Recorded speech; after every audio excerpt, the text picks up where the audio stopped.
Hello again, everyone. Another session here. This one, a nice and brief one, but hopefully one that you can revise because the question may come up. This could be a 9 marker, 6 marker, 4 marker, 2 marker, 1 marker. It really could be any of them. Now, this is why people live near hazard areas, because you might think a volcano, an earthquake, tropical storm, why don't you just leave the area?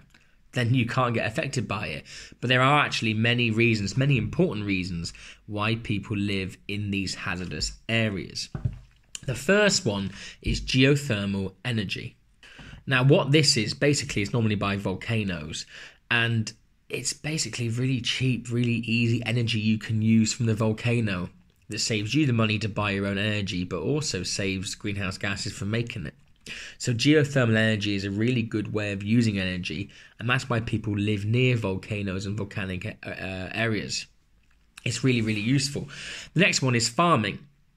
So people who may be in poorer countries like LICs haven't got the flexibility to keep moving and changing where they live. They're normally farmers, aren't they? People work in the primary sector of farming and agriculture in poorer countries most of the time. So if you're a farmer, you'd want to work on some really fertile soils where things can grow. Thankfully, due to the ash from a volcanic eruption, farming is really, really popular on the side of volcanoes and near volcanoes because the ash from previous eruptions makes the soil next to it very, very fertile. Therefore, farmers are going to live near volcanoes because they'll make more money. They'll grow more food, they'll grow more crops because the soil's better. And therefore, they might take a chance. If there's not eruptions that often, they're more likely to go and take a chance and do farming next to a volcano if it makes them more money. Alternatively, they might want to do mining. So mining is another reason, because often near areas of earthquakes and volcanoes, you get lots of mining materials like oil, like gold, like copper, things that you can make, again, for money. You might see a bit of a pattern here.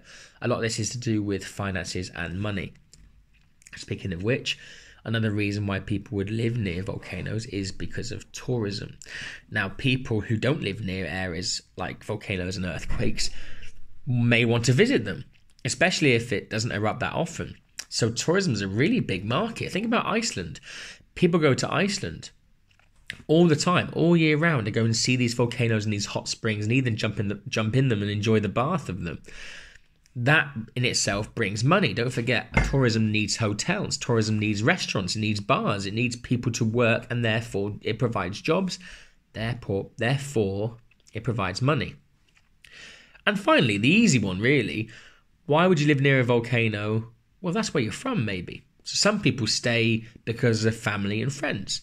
Maybe that's where they grew up. Maybe that's where their family are. Maybe that's where their friends are. And they're willing to maybe take a chance and think the hazards don't happen that often. If they do, it's not severe. We might have some time. I'm not prepared to move and relocate on the chance of that. Or more so, they might not have the opportunity to. They may, as I say, be poorer and not have the opportunity to move or relocate. They may be stuck. But ultimately, that comes down to a social norm, a social expectation.